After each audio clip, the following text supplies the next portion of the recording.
नमस्कार दोस्तों, स्वागत है आपका अपने चैनल SMSS ग्लोबल पर।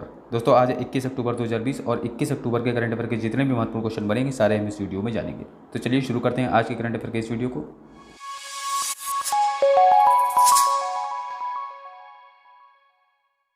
तो पहला क्वेश्चन है, हाल ही में ग्लोबल हंगर इंडेक्स 2020 में भारत को किस स्थान पर रखा गया है। तो भारत का जो स्थान है ये है 94वां स्थान जो है भारत का, यानी 94। तो इस क्वेश्चन का सी ऑप्शन सही है।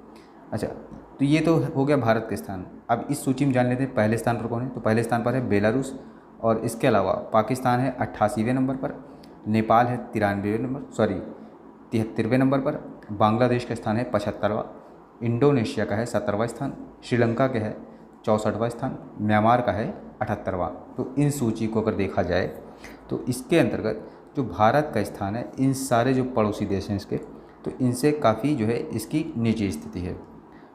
ग्लोबल हंगर इंडेक्स, ये जो है जो इंडेक्स तैयार किया जाता है ये 4 पैमानों पर तैयार किया जाता है। ये 4 पैमाने कौन कौन से हैं? तो एक हो गया किसी देश में कुपोषण, शिशु मृत्यु दर, चाइल्ड वेस्टिंग और बच्चों की वृद्धि में रुकावट।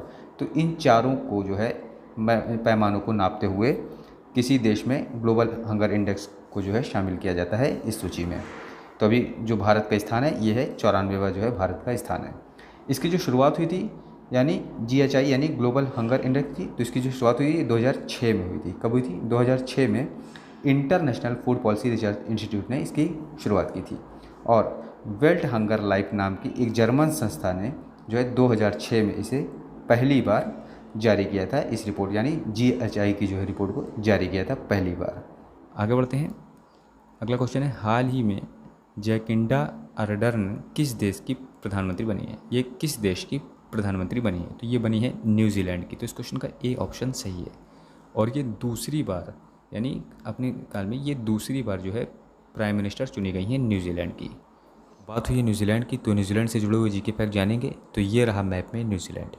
न्यूजीलैंड पैसिफिक ओशियन यानी प्रशांत महासागर में ऑस्ट्रेलिया के पास स्थित द्वीप है। अच्छा, ऑस्ट्रेलिया और जो आसपास के जो उसके द्वीप हैं ये जो है ओशिआनिया में शामिल है। तो एक तरह से कहेंगे कि न्यूजीलैंड ओशिआनिया में शामिल है। ठीक है, और न्यूजीलैंड ये 2 द्वीपों से मिलकर बना है। ठीक है, नॉर्थ में जो द्वीप है ये यहाँ पर ताउपो झील स्थित है इसके न्यूजीलैंड के उत्तरी में, और दक्षिण में कुक पर्वत स्थित है जो आल्पस पर्वत श्रृंखला में है। ठीक है, इसकी मुद्रा की बात करें तो इस यहाँ की मुद्रा है न्यूजीलैंड डॉलर, और न्यूजीलैंड की राजधानी है वेलिंगटन। यहाँ का राष्ट्रीय पक्षी है कीवी। अच्छा, ये जो कीवी ये पक्षी है ये सिर्फ न्यूजीलैंड में ही पाया जाता है क्योंकि इसके लिए यहाँ का वातावरण ही अनुकूल है। अच्छा, यहाँ पे ब्लू लेक है जो दुनिया की सबसे साफ़ पानी की लेक है, और ये 85 मीटर गहरी है। यहीं पर कुक पर्वत है जिसे माओरी भाषा में आओराकी पर्वत भी कहा जाता है। अच्छा, न्यूजीलैंड का जो लोकप्रिय खेल है ये रग्बी है। बात करें यहाँ के राष्ट्रीय अवकाश की, तो प्रत्येक वर्ष वैतंगी डे मनाया जाता है। ये क्यों मनाया जाता है? तो 6 फरवरी 1940 को वैतंगी की संधि हुई थी, तो इसलिए ये मनाया जाता है। और 6 फरवरी को यहाँ के जो भी लोग हैं ये पिकनिक वगैरह घूमने वगैरह जाते हैं। ठीक है, तो ये जो है 1974 में से सार्वजनिक अवकाश जो है घोषित किया गया था। अच्छा, यहाँ पर वांगुई नदी है। कौन सी? वांगानुई नदी है। ये जो है 290 किलोमीटर लंबी है। अच्छा, ये नदी न्यूजीलैंड की जो जाति है माओरी समुदाय के लिए ये धार्मिक महत्व रखती है। इस नदी को भी जो है मानव अधिकार प्राप्त है, जैसे कि कोई भी नागरिक है, जो भी संप्रभु राष्ट्र है वहाँ के जो नागरिक हैं जो अधिकार उनको प्राप्त हैं वही अधिकार इस नदी को भी प्राप्त हैं। ठीक है, बात करें व्यापार की, तो भारत से जो न्यूजीलैंड का व्यापार है, तो भारत जो है न्यूजीलैंड को फार्मास्यूटिकल दवाएँ, कीमती धातु, आभूषण, कपड़ा, मोटर व्हीकल आदि देता है, और बदले में जो भी है मिनरल जो फ्यूल है न्यूजीलैंड से लेता है। मिनरल फ्यूल हो गए, वुड पल्प हो गया, ऊन और फल आदि जो है वहाँ से मंगाता है। आगे बढ़ते हैं। हाल ही में राज किरण राय किसके अध्यक्ष नियुक्त किए गए हैं? कौन? राज किरण राय। तो ये IBA यानी इंडियन बैंकिंग एसोसिएशन, तो अभी इसके अध्यक्ष नियुक्त किए गए हैं। तो इस क्वेश्चन का बी ऑप्शन सही है। ठीक है, तो IBA यानी भारतीय बैंकिंग संघ। तो भारत में बैंकिंग पारिस्थितिकी तंत्र में बैंकों और अन्य संस्थाओं का ये एक संघ है जो अपने मेंबर को प्रबंध करता है, जो अपने इनके सदस्य होते हैं IBA के, तो इनका प्रबंधन करता है।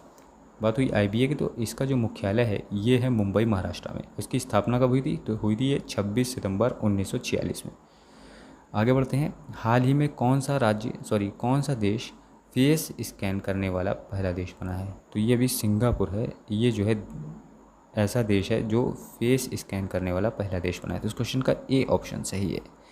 इसके अंतर्गत सरकार द्वारा, यानी जो सिंगापुर गवर्नमेंट है उसके द्वारा पहले से उपलब्ध जो आंकड़े हैं, जैसे राष्ट्रीय पहचान पत्र, पासपोर्ट और रोजगार पास हैं, तो इसके अंतर्गत जो भी लोग हैं वहाँ के नागरिक हैं, तो उनकी जानकारी स्कैन करके, उनके फेस को स्कैन करके सारी जानकारी अवेलेबल हो पाएगी। हालांकि अभी इसमें एक दो मुद्दा ये छिड़ा हुआ है कि ये जो है पूरी तरीके से सुरक्षित नहीं है। खैर वो अभी बात की बात है। तो अभी जो है सिंगापुर ये ऐसा पहला देश है जो फेस स्कैन शुरू करने वाला पहला देश बना है। बात हो रही है सिंगापुर की, तो सिंगापुर से जुड़े हुए जीके फैक्ट जानेंगे। तो ये रहा मैप में सिंगापुर। अच्छा, सिंगापुर दक्षिण पूर्व एशिया महाद्वीप में स्थित है। यहाँ की राजधानी है सिंगापुर सिटी। अच्छा, सिंगापुर का जो स्वतंत्रता दिवस यानी इंडिपेंडेंस डे मनाया जाता है, ये 9 अगस्त को मनाया जाता है। यहाँ का राष्ट्रीय पुष्प है वंदा मिस जोआक्विम, यहाँ का राष्ट्रीय पुष्प है। राष्ट्रीय पशु की बात करें तो ये शेर है। अच्छा, राष्ट्रीय प्रतीक जो सिंगापुर का ये है मेर लायन, यानी आधा मछली और आधा शेर। आप फोटो में देख सकते हैं, ये मेर लायन है। यहाँ की मुद्रा की बात करें तो सिंगापुर डॉलर यहाँ की मुद्रा है। अच्छा, बॉर्डर की बात करें तो इसके आसपास के जो देश हैं ये हैं मलेशिया और इंडोनेशिया। तो सिंगापुर मलेशिया और इंडोनेशिया के बीच में स्थित है। अच्छा, इंडोनेशिया और सिंगापुर को कौन बांटता है? तो स्ट्रेट ऑफ सिंगापुर जो है, ये जल जो संधि है, ये जो है इन दोनों को आपस में विभाजित करती है। यहाँ की जो सबसे लंबी नदी है ये है कलांग नदी।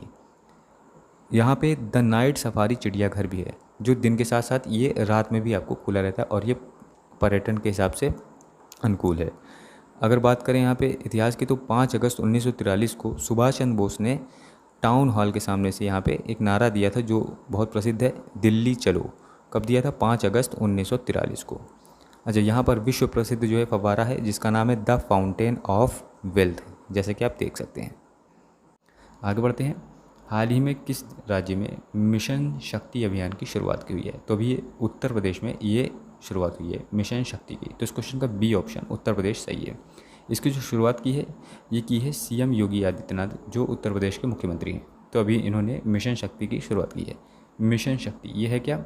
तो इसके अंतर्गत ये मिशन बेटियां महिलाओं की सुरक्षा के लिए है और इसमें जो भी दुष्कर्मी हैं तो उनको जो है फास्ट ट्रैक कोर्ट में मुकदमा चलाकर जितनी जल्दी हो सकता है उनको शीघ्र से शीघ्र जो है उन पर कार्रवाई करके सजा दी जाएगी।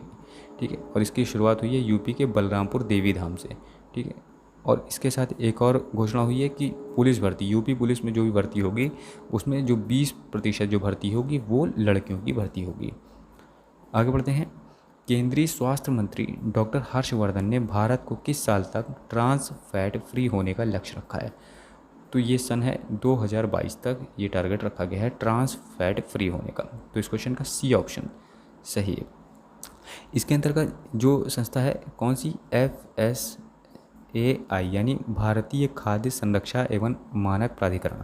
तो इसकी ओर से एक आयोजित जो है कार्यक्रम था, तो उसकी अध्यक्षता में डॉक्टर हर्षवर्धन ने ये कहा है कि ट्रांस फैट मुक्त करने के लिए गवर्नमेंट जो है प्रयास कर रही है। ट्रांस फैट अगर बात करें तो ट्रांस फैट जो है आंशिक तौर पर हाइड्रोजनीकृत किए गए वनस्पति तेल जो होते हैं और आहार, वसा और मार्जरीन में पाया जाता है। किस में पाया जाता है? मार्जरीन में पाया जाता है। और ये जो है इंडिया में गैर संचारी रोगों को बढ़ने में प्रमुख कारण है। ठीक है, जिसमें ज़्यादा से ज़्यादा वसा होता है।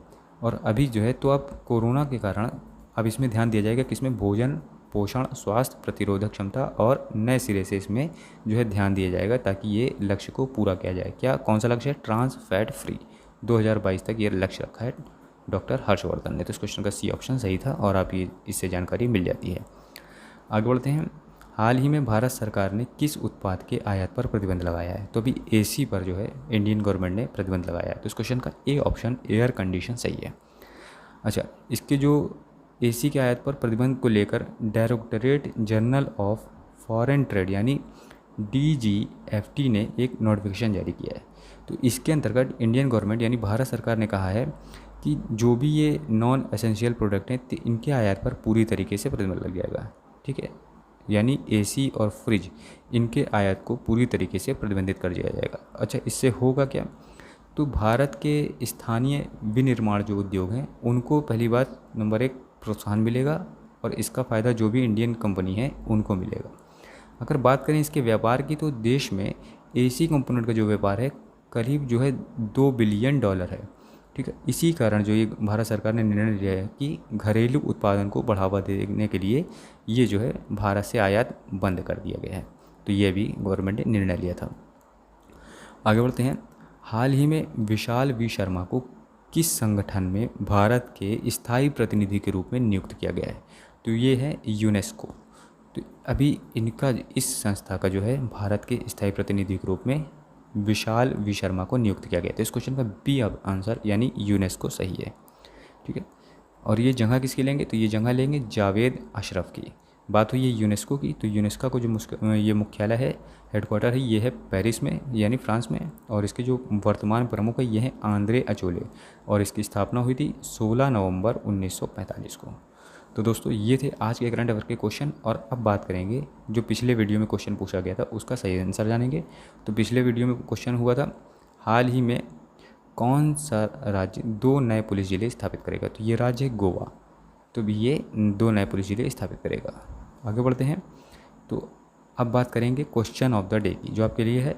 आज का क्वेश्चन है किस राज्य में माई टाउन माई प्राइड कार्यक्रम की शुरुआत की है? कौन सा? माई टाउन माई प्राइड कार्यक्रम की शुरुआत की है।